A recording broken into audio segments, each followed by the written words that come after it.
The significance of the Washington Monument really needs no explanation now, but there are just a few details to fill in. On July 4th, 1848, the cornerstone of this monument was laid by Benjamin B. French, Grand Master of the Grand Lodge of the District of Columbia, as part of a Masonic ceremony. Hundreds of lodges contributed to the building of the monument, which contains 35 Masonic memorial stones interspersed with the rest. The numbers involved are quite intriguing with the Washington Monument. At the ground level, each side of the monument measures 55.5 feet, which is 666 inches exactly. The height of the obelisk is 555.5 feet, which is 6,666 inches. There are other more complicated numbers and combinations of numbers that are often centered on the number 13, also concealed within this structure. I won't go into them all individually, but in Chaldean numerology the number 13 represented a number indicating change of plans, place, and such like, and is not unfortunate as is generally supposed. In some of the ancient writings it is said, "He who understands the number 13 will be given power and dominion." It is a symbol of power which, if wrongly used, will wreak destruction upon oneself. It is a number of warning of the unknown or unexpected if it becomes a compound number in one's calculations. So the numbers themselves convey a message to the initiated. In this case it's saying that America represents a change of plan and location, which would mean the change away from France, and that it will be a country of great power. The Statue of Liberty is perhaps the most recognizable American landmark. Indeed, she is almost synonymous with the USA. It is quite widely known that the statue is a gift from France to America, but the details of the structure give the game away. The gift was in fact from the French Grand Orient Temple Masons to the Masons of America, in celebration of the centenary of the First Masonic Republic in 1884. It was commissioned by the French Mason Edward Le Bouillet, who wanted to create a giant statue replicating a goddess that the Masonic movement idolized. Le Bouillet was responsible for raising the finances necessary for the project and commissioned fellow Mason Frederick Bartholdi to produce the designs for the sculpture. It was then built by Gustave Eiffel, also a Freemason, who would sculpt this goddess of illumination from ancient times, the same goddess they had enthroned at Notre Dame. The Statue of Liberty remains the biggest idol of the goddess Ashura in the world today. Her name there is the Roman Libertas. Some who have recognized the Masonic link call her by her Egyptian name Isis. Really, it doesn't matter what name she's given, it's the same goddess from Babylon. Libertas in ancient Rome was the goddess of personal freedom and liberty, and was popular for her promotion of the idea that people should be free to do whatever feels good. She was called the matron goddess of prostitution because she promoted sexual freedom. Indeed, according to the Roman system, she had invented the concept. This isn't surprising when we remember that Semiramis was a brothel keeper. Different name, same characteristics as always. Slaves considered her their goddess as well, as they looked to her as their hope for freedom. Many female slaves who gained their freedom later turned to prostitution to survive, and thereby retained Libertas as their goddess. The Statue of Liberty holds in her right hand the Masonic Torch of Enlightenment, and her official title is Liberty Enlightening the World. Her pose is actually quite similar to that of Baphomet again. The cornerstone of the monument was laid with full Masonic ceremony, and the base contains a plaque dedicated to the Freemasons of New York. The crown of 7 spikes represents the enlightenment of the sun god. The idea was that the illumination could be focused down each of the 7 spikes, which would radiate to the 7 main land masses or continents of the world. The statue was originally to be made in colour, and her robes would be purple and scarlet, which would align her with the prostitute woman in Revelation. This idea was later abandoned when it became clear the statue would need to be built from copper due to financial constraints.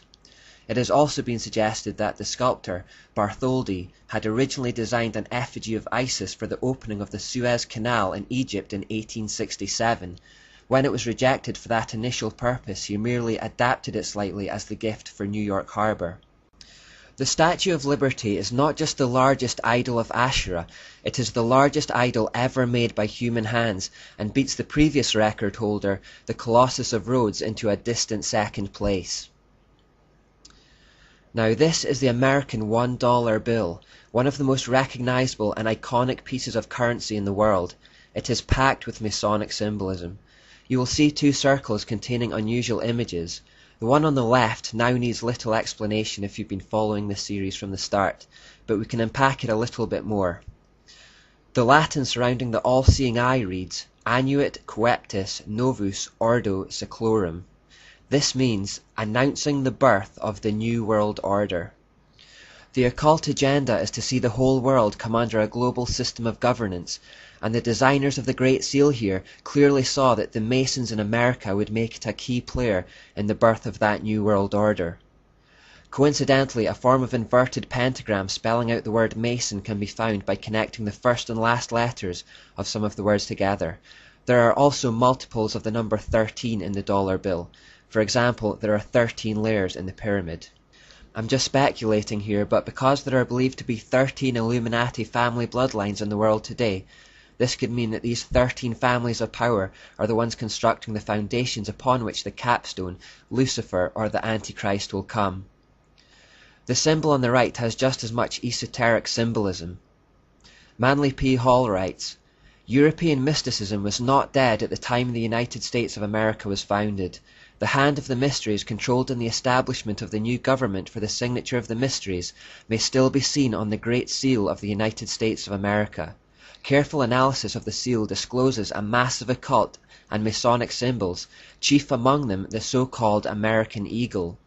The American Eagle upon the Great Seal is but a conventionalized phoenix. The phoenix from the flames is basically the order out of chaos motif, the idea that out of the flames of war and pain and chaos comes an end which has justified the means. You might remember it from the front of Albert Pike's book, Morals and Dogma. Now this American bird has 13 leaves in the olive branch in its left claw, 13 bars and stripes in the shield, 13 arrows in its right claw, a ribbon saying E pluribus unum, which as we know means out of many one, and this has 13 letters, 13 stars in the crest above his head, and these stars create a hexagram. Again, the hexagram has 6 points, 6 angles and 6 planes, so it represents the number 666. It is used to invoke Satan and can be considered to be the most wicked symbol in the world. Finally, the right wing on the bird has 32 feathers and the left has 33, which represents the degrees of Freemasonry. Now finally in this part we'll look at the Washington DC street layout. Now here we have a satellite view of the center of Washington DC. We will notice certain things about it if we study it in detail. The first thing is that the street layout creates an inverted pentagram, with the southern point being the White House.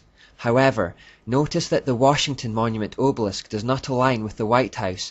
Instead it aligns with what lies behind the White House, the Supreme Council Masonic Temple.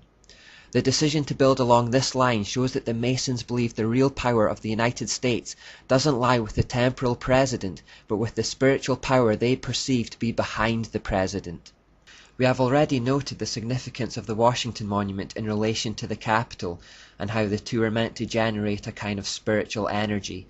If we connect it to the Lincoln Memorial at the other side, we get an inverted Tau symbol.